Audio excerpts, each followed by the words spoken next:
మన జీవితమంతా యేసులో నాటుకొని ఎదుగుతూ ఉండాలి. యేసుతో సన్నిహిత సంబంధమే మూలం. వేళ్లు లేని క్రైస్తవ జీవితం బయటకు చూడటానికి బాగానే ఉండొచ్చు, కాని లోపల అది పొడిగా ఉంటుంది. రోజువారీ ధ్యానం. కావున మీరు ప్రభువైన క్రీస్తు యేసును అంగీకరించిన విధముగా ఆయన యందు వేరుపారిన వారై ఇంటివలే కట్టబడుచు, మీరు నేర్చుకునిన ప్రకారముగా విశ్వాసమందు స్థిరపరచబడుచు, కృతజ్ఞతాస్తుతులు చెల్లించుటయందు విస్తరించుచు ఆయన యందుండి నడుచుకొనుడి. కొలొస్సైలకు 2:6-7.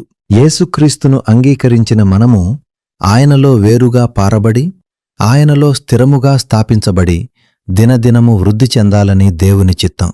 అయితే నేడు చాలామంది క్రైస్తవ జీవితాన్ని కేవలం బాహ్య అలవాటుగా జీవిస్తున్నారు. నేను యేసును అంగీకరించాను, నేను క్రమం తప్పకుండా ఆరాధనకు హాజరవుతాను, మరియు నేను నా కానుకలు మరియు దశమ భాగాలను సరిగ్గా చెల్లిస్తాను అని చెప్పడంలోనే క్రైస్తవ జీవితం ఉందని వారు అనుకుంటారు.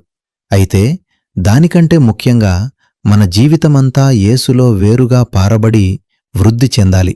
మనం ఒక విత్తనాన్ని నాటినప్పుడు అది భూమిలో నాటబడుతుంది, మరియు అది పైన ఒక అందమైన మొక్కగా ఎదగడానికి ముందు అది భూమిలో లోతుగా పాతుకుపోవాలి.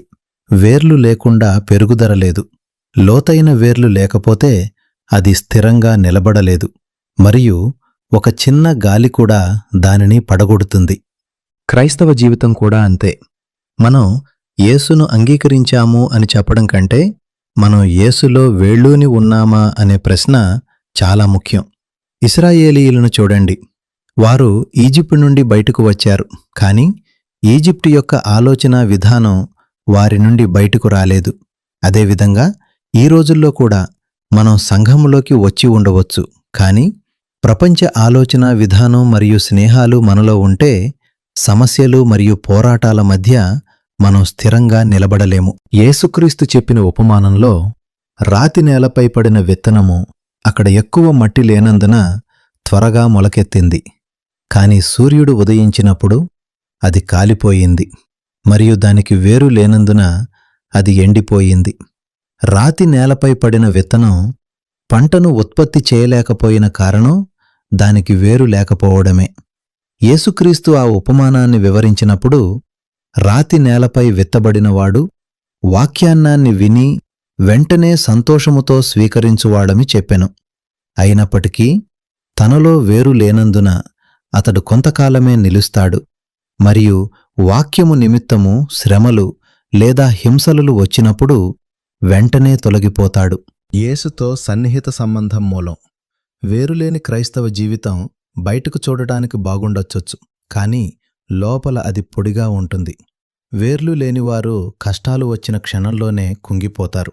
సమస్య వచ్చినప్పుడు వారు ఇతరులను నిందిస్తారు మరియు చర్చిని విడిచిపెడతారు. ఎవరైనా వారిని బాధపెడితే వారు దేవుని నుండి దూరమవుతారు. దీనికి కారణం వారు క్రీస్తులో లోతుగా పాతుకుపోకపోవడమే. లోతుగా పాతుకుపోని క్రైస్తవ జీవితం చాలా ప్రమాదకరం. బాహ్యంగా ఆరాధన, పాటలు పాడటం, సంఘంలో బాధ్యత, దేవునికి సేవ ఉంటాయి, కాని అంతర్గతంగా చేదు, అహంకారం, అసూయ, ఇతరుల పట్ల క్షమించని స్వభావం, రహస్య పాపం ఉంటాయి. మీరు క్రీస్తులో పాతుకుపోయారా? యూదా వంశములో తప్పించుకునిన శేషము ఇంకను క్రిందికి వేరు తన్ని మీదికి ఎదిగి ఫలించును. రాజులు 2వ గ్రంథము 19:30.